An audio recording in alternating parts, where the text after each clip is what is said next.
The organisation that we chose that we felt made serious ethical errors is Fire Festival. We are 4 business level 7 students: Roisin Kearns, Gillian Connell, Charlene Carr and Ellen Brophy. Fire Festival was a music festival founded by young entrepreneur Billy McFarland and rapper Ja Rule. This festival was to be a luxury VIP festival located on the island of Great Exuma in the Bahamas for 2 weekends in the summer of 2017. Big artists like Blink-182 were announced for the festival, and it was an event not to be missed. The festival tickets were marketed towards affluent young people in America. Ticket prices ranged from $1,000 to $12,000. This was promised to be not only a festival but an experience. The organisers spared no expense promoting the event, with models like Bella Hadid in the promotional videos, as well as Kendall Jenner getting paid $250,000 for a single Instagram post announcing the launch of the tickets and a discount code. Festival goers were told they would be flown from Miami to the deserted island on a VIP luxury Boeing 737. They were promised luxury villas by the beach as well as gourmet meals for the weekend.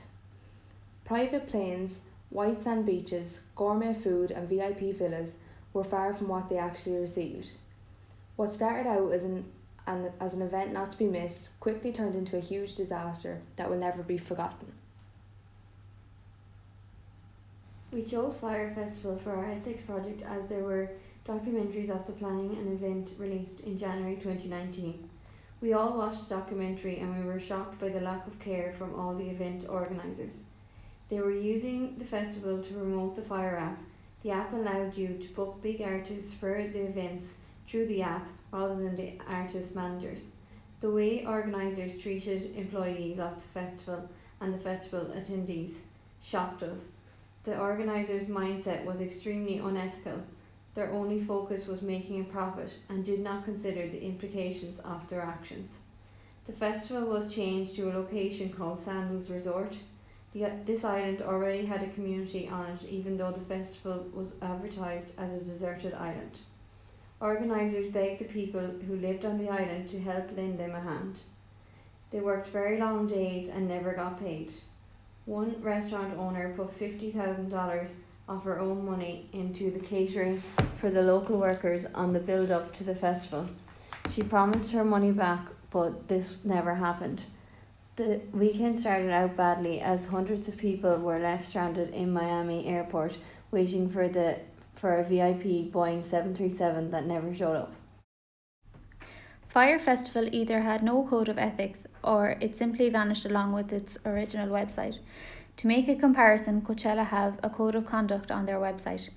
Looking at the documentary itself on Netflix, the end result showed that Billy McFarland didn't think ethically or about how his actions affected others.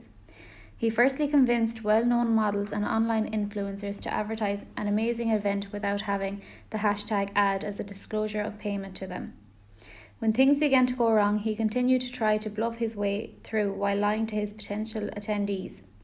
He then made the staff working for the company reassure the festival attendees by saying that everything was fine and all going ahead as planned, which was untrue. When it came to business relationships, McFarland seemed to have little to no respect for them. To begin with, agreements were made to use an island previously owned by Pablo Escobar. The agreement was to ensure that this information was not disclosed to the public, which McFarland did anyways. He did not value these arrangements and treated his own staff and the hired staff from the island unethically and didn't pay some of them. Due to facilities on the second island that they moved to, bands and artists began to pull out, and none of this was passed on to the attendees by the Fire Festival company. The festival was doomed to fail from the point when the company did not inform festival goers of the change of venue from one island to another. If they conducted themselves in an ethical manner and were honest, they could have refunded ticket prices and possibly saved the Fire Festival name. Billy McFarland completely ignored all warnings from the festival organisers that this was not going to be a success. He simply said to find a way to make it work. McFarland refused to look at it realistically.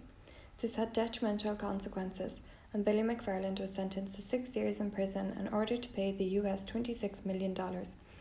The festival organisers have about 8 lawsuits on their heads, and Ja Rule was fully involved at the start but seemed to take a step back as the organisation failed.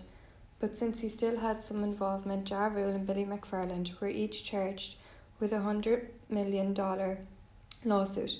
The organisers was accused of defrauding ticket buyers and investors, and one count of wire fraud and breach of contract and refusing to pay cancellation insurance. Even when Billy McFarland was under investigation, he continued to scam festival attendees by using their contract information from Fire Festival to sell them big event tickets like the Met Gala, which don't actually have tickets to attend the event. McFarland managed to collect an additional $100,000 by this new venture, which he called New York City VIP Access. This fraudulent behaviour was added to his sentence.